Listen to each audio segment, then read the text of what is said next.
우리 앞에 있는 우리 제목 있습니다. 시작. 진정한 프로테스탄트. 시작. 진정한 프로테스탄트. 우리 옆에 분에게 당신은 진정한 진정한 프로테스탄트가 됩시다. 프로테스탄트가 됩시다. 이제 인터넷에 예배드리는 사람들 누구야 저거. 오늘 처음 들어오신 분들은 너 때문에 안 들어온다 이제. 그게 아니라 좋다는 얘기야. 할렐루야. 야, 여러분 몇 개월 만에 지금 처음 온 거예요. 계속 인터넷으로 예배드리다가 얼마나 감격적이겠습니까? 할렐루야입니다. 자, 설교했죠. 까먹었잖아. 지금 뭐 해야 되는 시간이. 자, 여러분들, 우리가 잘 아는 것처럼 모든 교회사의 우리 역사학자들, 교회학자들도 다 얘기하기를 종교 개혁의 시작은 우리 이제 예전 그림들이에요. 종교 개혁의 시작은 우리 마르틴 루터가 비텐베르그 대학 성당문의 95개 조 반박문을 붙이면서 시작되었다. 붙였던 1517년 10월 30일로 봅니다. 그러나 역사는 하루아침에 만들어지는 게 아니잖아요. 그렇죠? 루터가 본격적인 종교 개혁의 도화선에 불을 붙이기 전에 이미 역사의 주관자이신 하나님께서는 오랜 세월 준비 작업을 해 오셨다고 하는 것입니다. 마치 여러분 제가 이 그림 보여드린 적 있나요? 마치 신약이 되기 전에 구약의 말라기 선지자를 끝으로 하나님께서는 아무 말씀도 하지 않으셨습니다. 그렇죠? 선지자를 통해서 말씀하셨던 하나님은 말라기를 끝으로 아무 말씀하지 않으셨어요. 세례 요한 때까지. 그때를 뭐라고 얘기해요? 400년 침묵기 이렇게 얘기를 하는데 그 기간 동안에 하나님은 말씀하지 않으셨지만 역사의 주관자이신 하나님은 일하고 계신 줄 믿습니다. 아멘이죠? 어떻게 해요?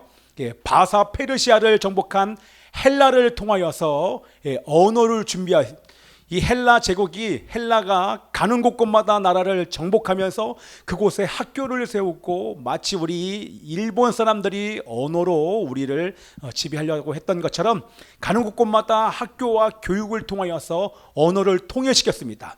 우리 아프리카 또한 유럽, 아시아가 이 3대 제국이 헬라 언어로 통일이 되었어요.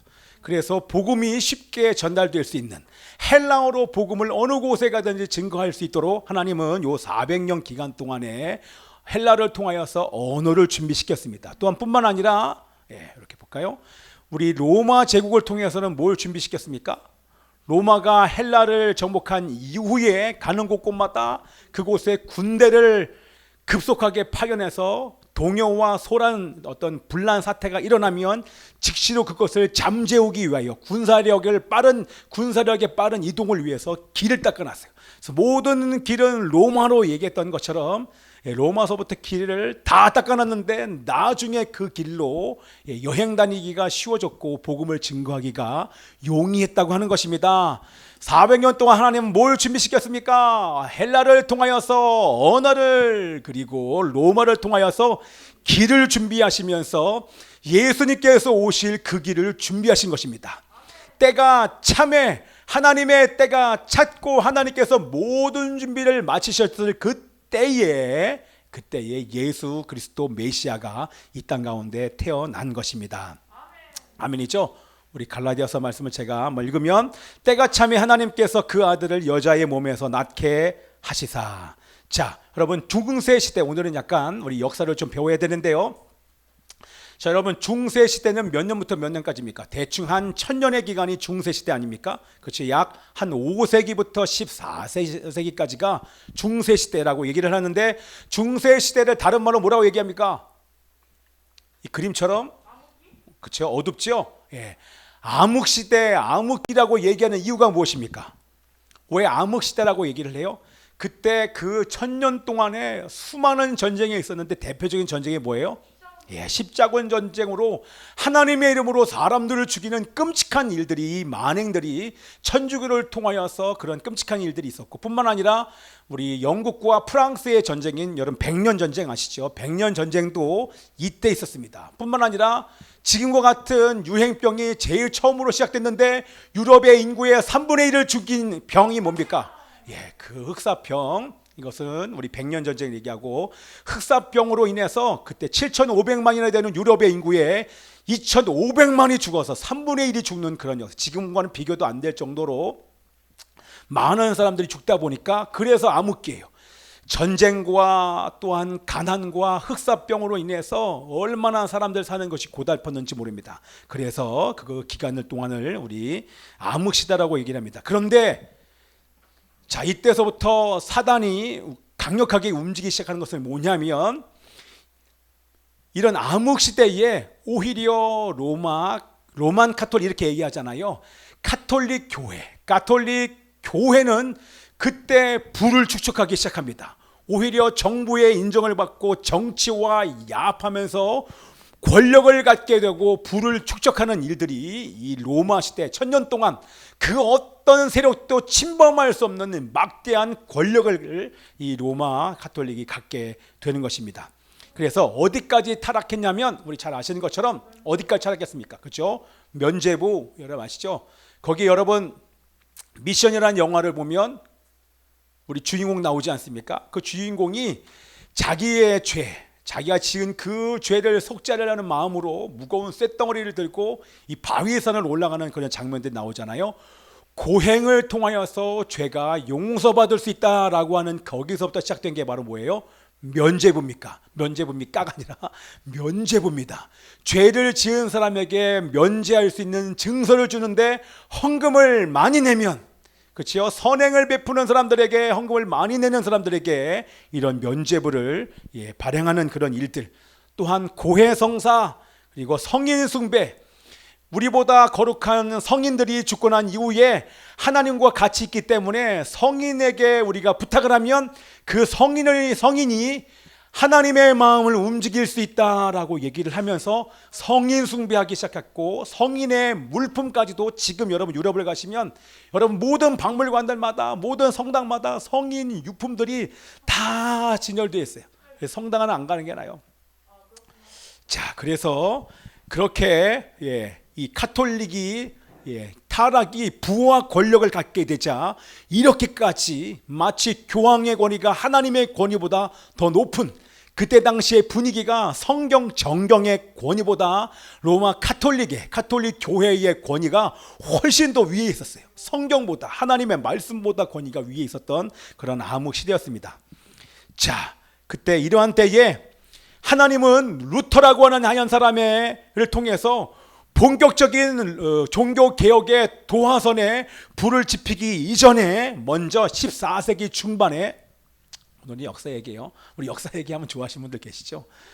14세기에 루터보다 먼저 종교 개혁에 불을 지핀 사람이 있었습니다. 그 사람이 누굽니까?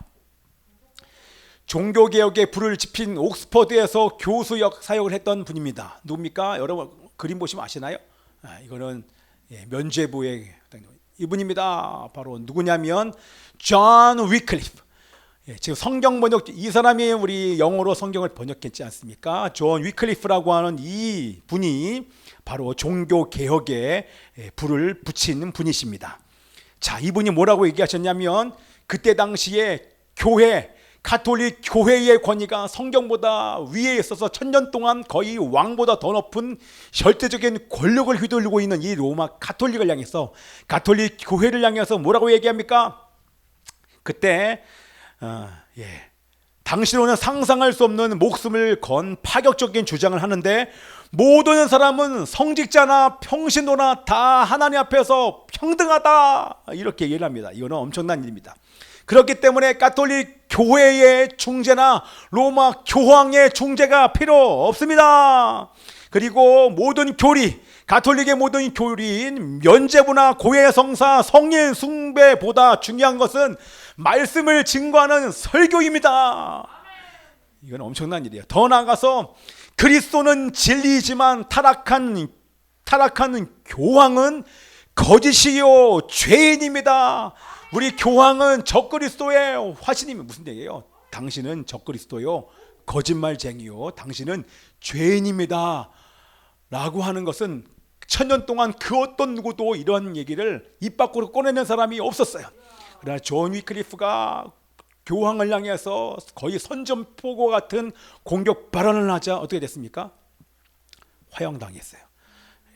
그러자 그 동시대에 살고 있는 체코의 유명한 종교 개혁가, 종교 개혁을 일으킨 체코 보헤미아, 지금 예전에는 보헤미아, 지금은 체코인데 예전에 그 보헤미아의 종교 개혁자 누굽니까? 이 사람 얼굴 아십니까? 이 사람은 존 위클리프. 이분 누구십니까? 그분이 그분 같아요, 그렇죠? 저는 구별이 잘 안 되더라고요. 여러분 구별 되십니까?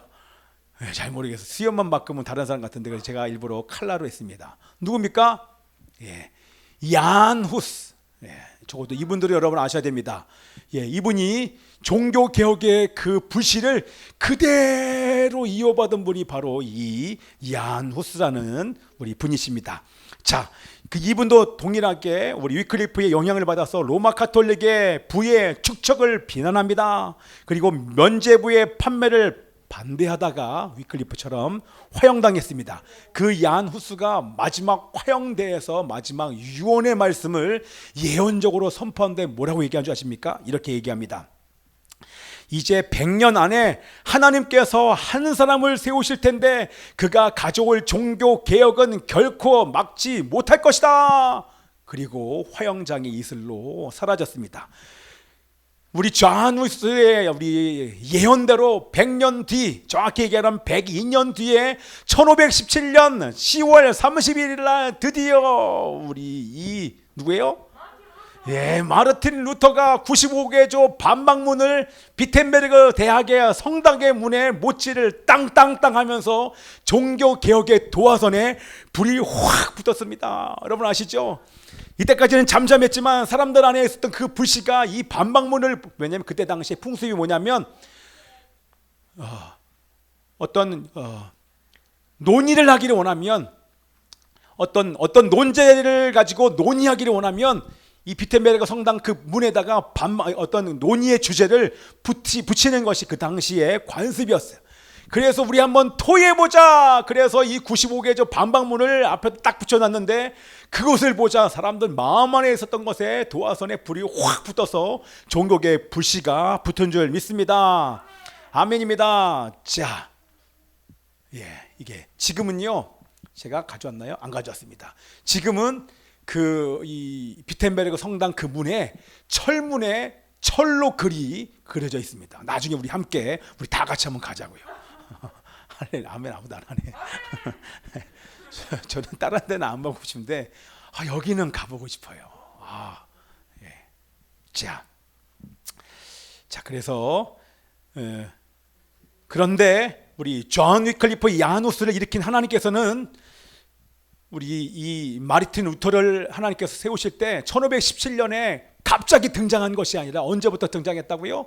1505년에 22살에 법학을 공부하고 있었던 이 청년, 22살의 청년, 우리 석중이보다 어려, 이 청년을 하나님께서 부르셨다는 것입니다. 어떻게 해요?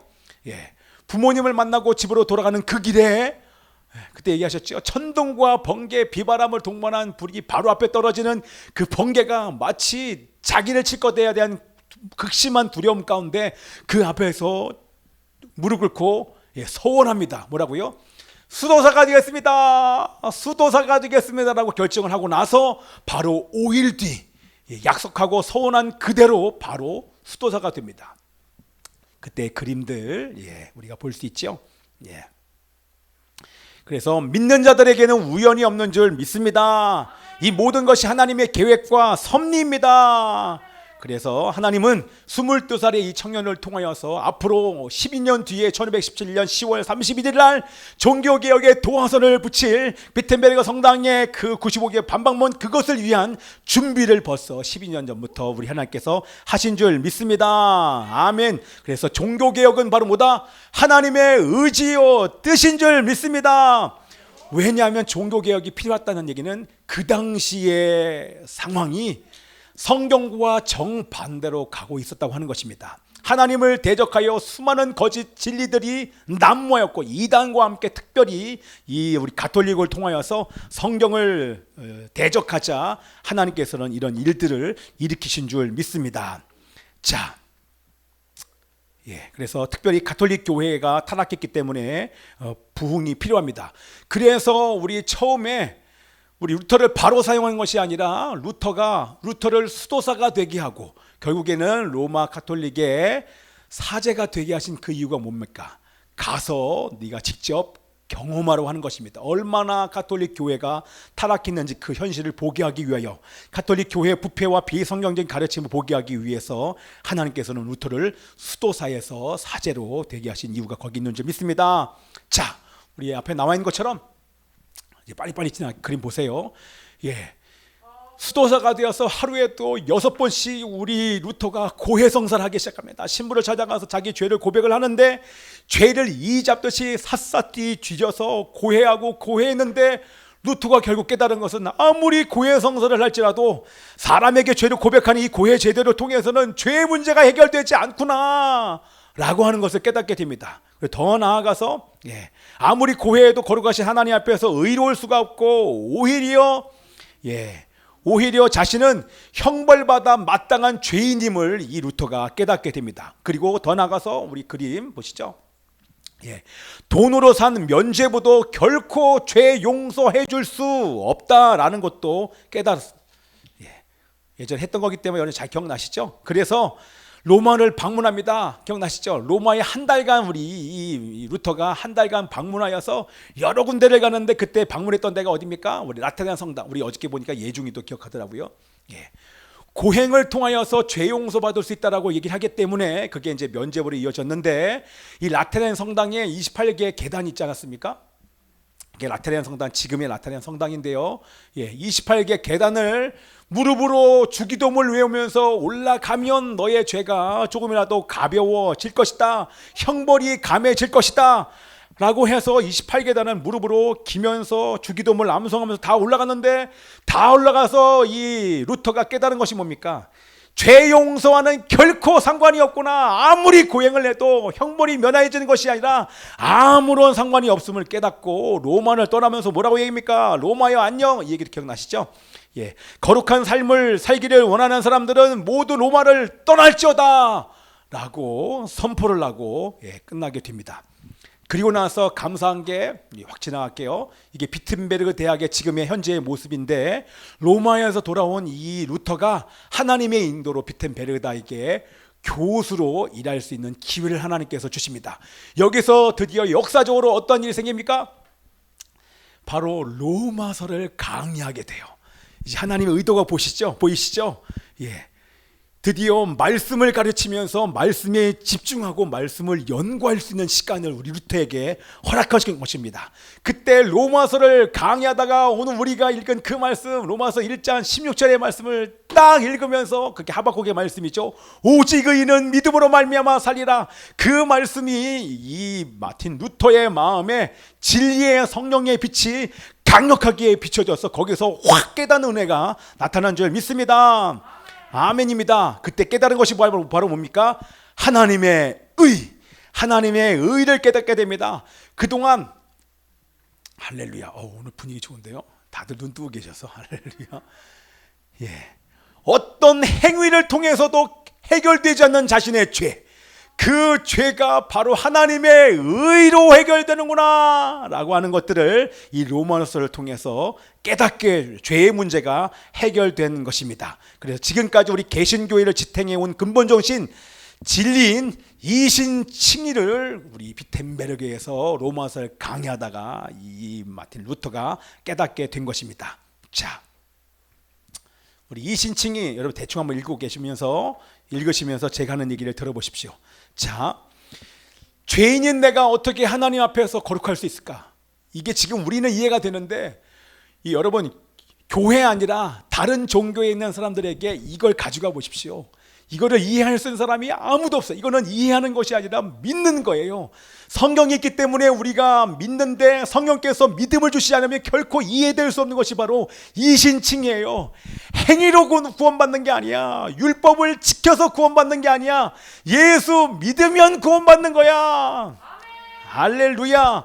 죄인인 내가 어떻게 하나님 앞에서 거룩할 수 있습니까? 어떤 노력이나 선행을 해도 인간은 의로울 수가 없는 것입니다. 말씀을 여러분 다 지키면 의로울 수 있습니다. 그렇죠? 우리 예림이가 말씀 다 지키면 의로울 수 있어. 그런데 예림이가 말씀 다 지킬 수 있어? 이 세상에 말씀을 지킬 수 있는 사람이 단 한 사람도 없습니다. 그치요? 그런데 이 땅에 오셔서 말씀을 지키신 분이 계십니다. 말씀 전체를 다 지키신 분이 계셨으니 바로 하나님의 아들 예수 그리스도가 이 땅 가운데 오셔서 말씀을 다 지키셨습니다. 그리고 그 예수 그리스도가 우리의 죄를 대신하여 십자가에 못 박혀 죽으셨습니까? 자꾸 까라 그러지. 죽으셨습니다. 아멘. 그러자 그 예수를 믿는 사람들은 우리는 죄인인데 예수 그리스도가 이 모든 말씀을 다 지키신 하나님의 그 의가 우리에게 전가되어 우리가 그 예수를 믿음과 동시에 우리 모든 죄가 씻겨짐으로 우리가 의인이 된 줄 믿습니다. 이것이 바로 예수님의 의가 우리에게 전가되어 예수님의 의가 나의 의가 되어 내가 의롭게 되는 것, 그것이 바로 이신칭의인 것입니다. 아멘. 네, 우리 큰 소리로 우리 부준 형제가 한번 읽어보십시오. 시작. 죄인이 회개하고 예수 그리스도를 좋아. 주님과 구주로 믿을 때 우리가 의로움을 위해 아무 일도 한 것 없어도 그리스도의 완전한 의가 죄인에게 전가되었기에 더 이상 죄인이 아니라 죄 한 번도 지은 적 없는 예수 그리스도처럼 완벽한 의인이라고 여겨주신다. 아멘. 아멘입니다. 할렐루야입니다. 그치요? 우리는 예수의 의로 의인이 된 줄 믿습니다. 여러분이 의인이 되었기 때문에 우리가 하나님 앞에 나가서 예배할 수 있는 것입니다. 만약에 예수의 의가 전가가 안 됐으면요, 우리 하나님 앞에 예배드리잖아요, 바로 죽어요, 옛날처럼. 그런데 예수의 보혈로 말미암아 우리 모든 죄가 씻겼기 때문에 언제든지 하나님 앞에 나갈 수 있는 그런 특권을 예수 믿는 자에게 주신 줄 믿습니다. 아멘. 우리 하나님 말씀 있습니다. 시작. 곧 이때에 자기의 의로우심을 나타내사 자기도 의로우심이요 또한 예수 믿는 자를 의롭다 하려 하심이라. 아멘. 그러므로 사람이 의롭다 하심을 얻는 것은 율법의 행위에 있지 않고 믿음으로 되는 줄 우리가 인정하노라. 아멘. 할례자도 믿음으로 말미암아 또한 무할례자도 믿음으로 말미암아 의롭다 하실 하나님은 한 분이시니라. 아멘. 예수님과 화답된 여러분들은 예수님 안에서 의인입니다. 우리 옆에 분에게 의인이십니다. 의인이십니다. 자, 그 얘기는 뭡니까? 여러분, 의인이기 때문에 하나님 앞에서 나가서 예배를 드릴 수 있을 뿐만 아니라 우리는 죄와 사망의 법에서 해방되었습니다. 우리는 조상 때로부터 내려온 그 모든, 야, 설교할 만 난다, 야. 계속 와야 돼. 나 이렇게만 호응해주면 나 몇 시간 할 수 있어. 나 어떻게 하면 좋아. 막. 예. 여러분, 뭐예요? 조상 때부터 아무리 저주가 부모를 통해서 내려왔다고 할지라도 예수 그리스도를 나의 구주와 주님으로 영접하는 그 순간 그 하나님의 의가 모든 죄와 사단의 저주에서 우리를 끊어버리시고 우리를 구속하여 해방시키신 줄 믿습니다. 어떠한 질병도, 부모를 통한 어떠한 저주도, 조상을 통한 어떠한 결박도 더 이상 나에게 영향을 줄 수 없습니다. 왜냐하면 하나님의 의가 그만큼 능력이 있는 것입니다. 사단은 자꾸 속여요. 부모의 죄가, 그리고 부모로부터 오는 이 조상으로부터 내려온 그 저주가 나에게 또 계속 흘러내린다고 얘기하는데 그거는 다 사단의 속임인 줄 믿습니다. 아멘. 우리는 죄와 사단의 저주에서 완전히 해방되었습니다. 죄의 형벌인 죽음에서 완전히 해방되었습니다. 그러니 오늘도 우리는 영생의 삶을 사는 줄 믿습니다. 뿐만 아니라 죄와 사단의 저주에서도 완전히 해방되었습니다. 해방되었네, 해방되었네. 죄와 사망의 법에서 해방되었네, 해방되었네, 에이, 해방되었네. 죄와 사망의 법에서 예수 안에 있는 나의 결코 정죄함 없나니. 예수 안에, 성령의 법이 나를 해방하였네. 해방되었네, 해방되었네. 죄와 사망의 법에서 해방되었네. 해방되었네. 죄와 사망의 법에서. 할렐루야. 아멘입니다. 자,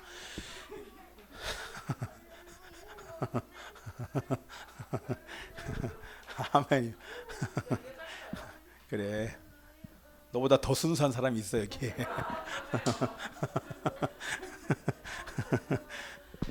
자, 여러분 놀랍지 않습니까? 성경에서 여러분 성경을 읽을 때 진리의 빛은 성경을 통해서 비춰지는 것입니다. 성경을 읽지 않으면 성령의 하나님의 영광의 임재를 우리 사는 요즘 시대에 우리는 발견할 수가 없어요. 그래서 우리가 성경을 읽어야 되는 이유가 바로 여기 있는 줄 믿습니다. 성경을 우리가 연구해야 될, 공부해야 될 이유가 바로 여기 있는 것입니다. 성경을 더 나가서 암송 묵상해야 될 이유가 바로 여기 있습니다. 왜요? 성경 안에서 성령님을 통하여 영광의 빛이 지금도 계속 비춰지기 때문에 그런 것입니다.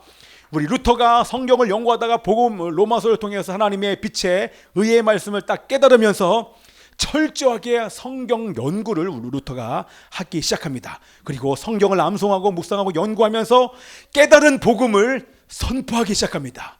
그 대학에 있는 비텐베르그 대학에 있는 우리 청년들에게 선포하기 시작합니다. 그리고 책을 쓰기 시작합니다. 거기서 끝나지 아니하고 말씀에 맞지 않는 모든 것들에 대해서 거침없이 비판하기 시작합니다. 하나님께 대하여서는 yes, 사단에 대하여서는 no, 거짓 진리에 대해서는 no 하는 것을 이제는 드러내놓고 공식적으로 선포하기 시작합니다. 왜요? 진리가 아니기 때문에 그런 것입니다. 그래서 루터는 지난 100년 동안 아무도 건드리지 않는, 감히 건드릴 수 없었던 로마 가톨릭의 교회의 부패를 진리에 비추어서 이제는 선포하기 시작합니다. 로마 가톨릭 바티칸 성당 건축 모금을 마련하기 위한 면죄부 판매하는 것에 대한 반대를 그래서 1917년 우리 10월 31일 날 그 95개조 논제호 반박문을 그 성당에 꽝꽝꽝 하고 붙이게 된 것입니다. 그림 오직 성경, 요거는 이제 인쇄술입니다. 그렇죠?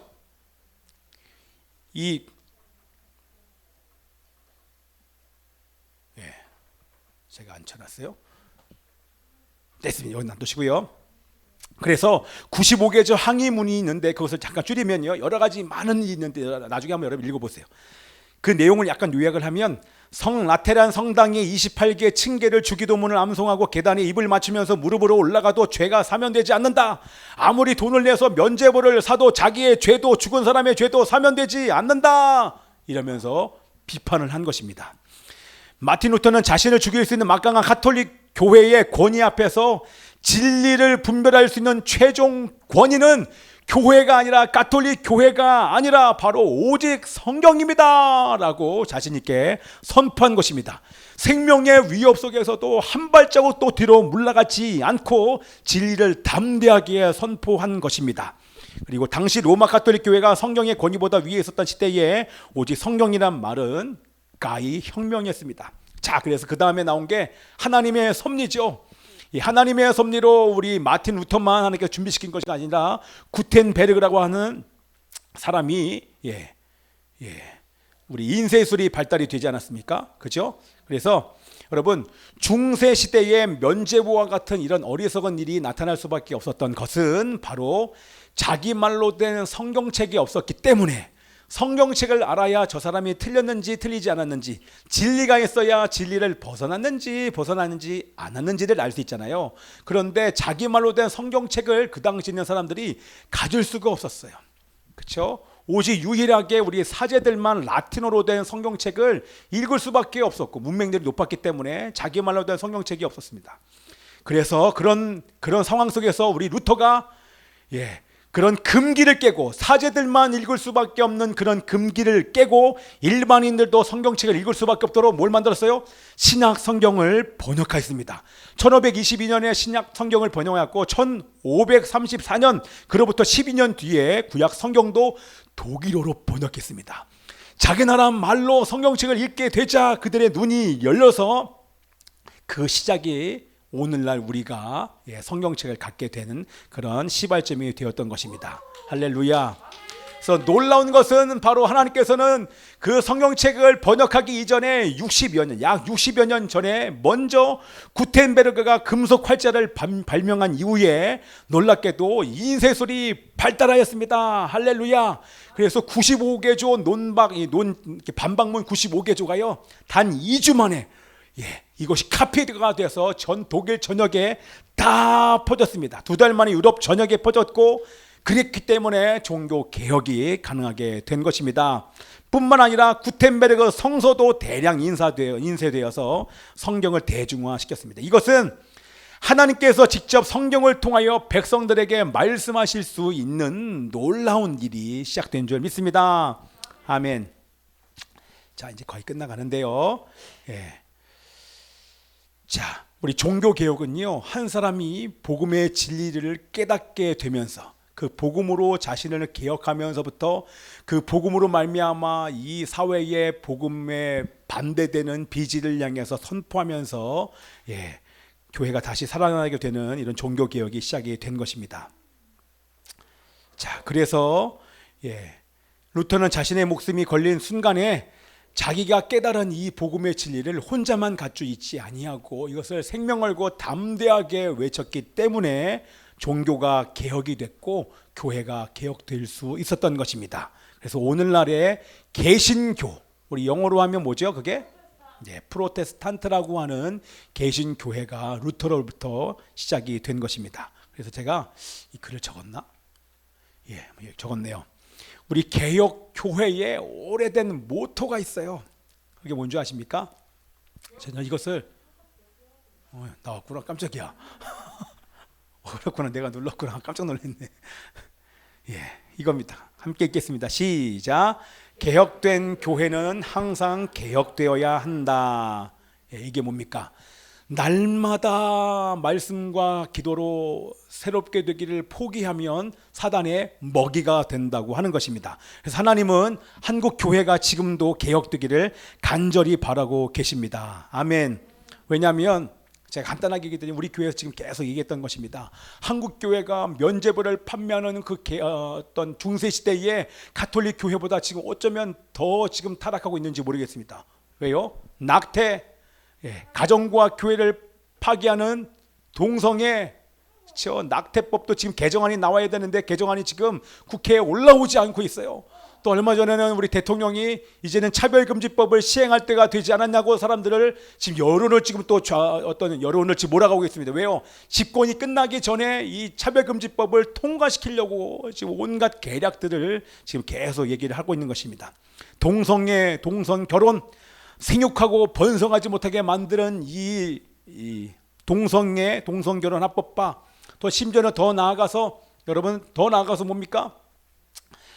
여러분, 예수 믿는 사람들이 지금 어떻게 생각하냐면 동성애가 아니라 동거할 수 있다.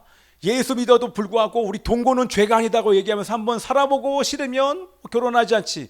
이런 어떤 문화가 지금 교회를 침범하고 있는데 동거 또한 죄인 줄 믿습니다. 우리 학생 인권 조례를 통해서는 임신 출산의 자유 이렇게 얘기하는데 큰일 날 얘기죠. 그렇죠? 이런 조례까지 만들어 놓고 진리를 대적하고 교회를 해체시키려고 하고 있습니다. 왜 사회에 이런 일들이 발생하고 있습니까? 그것은 다른 것이 아니라 바로 교회가 복음의 능력을 잃어버렸기 때문인 줄 믿습니다. 교회가 말씀을 잃어버리자 말씀으로 날마다 자신을 개혁하지 않고 복음의 빛을 비추지 않기 때문에 이 사회가 이렇게 더럽고 어두운 세상이 된 것입니다. 아멘. 자, 여러분, 중세교도 교회에는 중세 시대에는 성경이 없었기 때문에 이렇게 타락할 수밖에 없었다라고 여러분 변명할 수 있잖아요. 그런데 요즘 어떻습니까? 여러분, 성경이 있습니까? 없습니까? 성경 다 있지요. 어디 가든지 우리 스마트폰으로 성경책을 다 읽을 수 있잖아요. 어디를 가든지 하나님의 말씀을 유튜브를 통해서 다 들을 수 있는 이 시대에 말씀의 홍수 가운데 살고 있습니다. 그런데 이런 어두운 일들이 나타난다고 하는 것은 그때만큼 지금 점점 더 교회가 복음의 능력을 잃어버리고 있는 것입니다. 자, 우리가 이 말씀 한번 읽습니다. 오늘 본문 말씀 시작. 내가 복음을 부끄러워하지 아니하노니 이 복음은 모든 믿는 자에게 구원을 주시는 하나님의 능력이 됨이라. 먼저는 유대인에게요 그리고 헬라인에게로다. 복음에는 하나님의 의가 나타나서 믿음으로 믿음에 이르게 하나니 기록된 바 오직 의인은 믿음으로 말미암아 살리라 함과 같으니라. 아멘. 교회가 하나님께서 원하시는 영광스러운 교회로 개혁할 수 있는 유일한 길은 복음밖에 없습니다. 여러분 보이시죠? 복음에는 능력이 있는데 믿는 자들에게 구원을 주시는 하나님의 능력의 말씀이 바로 복음 안에 다 담겨주신 줄 믿습니다.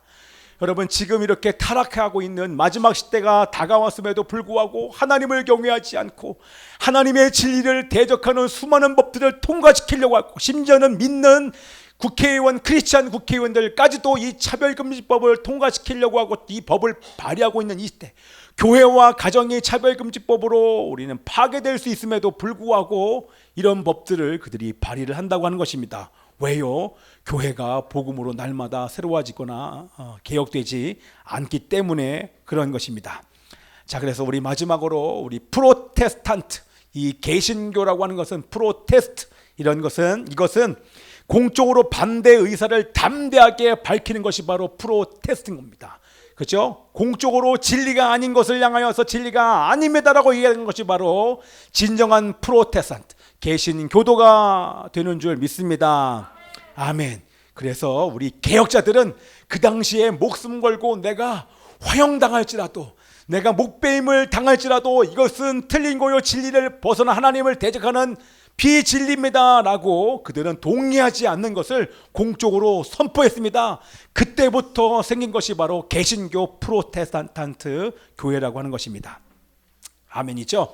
그래서 여러분들이 이 마지막 시대에 틀린 것은 틀렸다, 반드시 하나님을 향하여서는 예스라고 얘기하며 사단을 향하여서는 노라고 얘기할 뿐만 아니라 진리를 벗어난 그런 삶을 살고 있는 사람들을 향하여서, 그 사람이 누구가 됐든지 상관없이 그 대상을 향하여서 그것은 틀렸습니다 라고 말하는 진정한 프로테스탄트가 되시는 여러분 되시길 축복하며 기도합니다.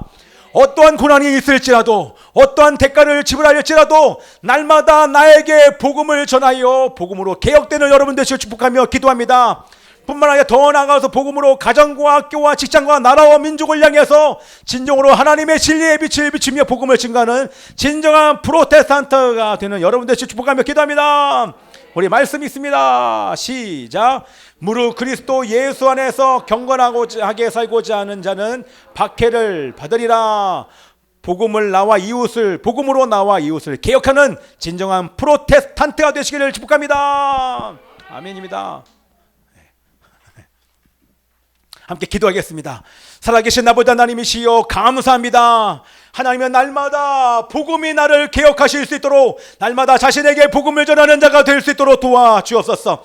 이 마지막 시대의 아버지 하나님이 어떤 대가를 지불할지라도, 어떠한 고난이 있을지라도 날마다 복음으로 나를 개혁할 수 있도록 도와주옵소서. 하나님이여, 비진리의 이 시대 가운데, 마지막 시대 가운데 복음으로 가정과 학교와 직장과 나라와 민족을 향하여서 선포하는 진정한 프로테스탄트가 될 수 있도록 지금 이 시간에 기름 부어 주시옵소서. 자신을 의탁하며 함께 통성으로 기도합니다. 주여,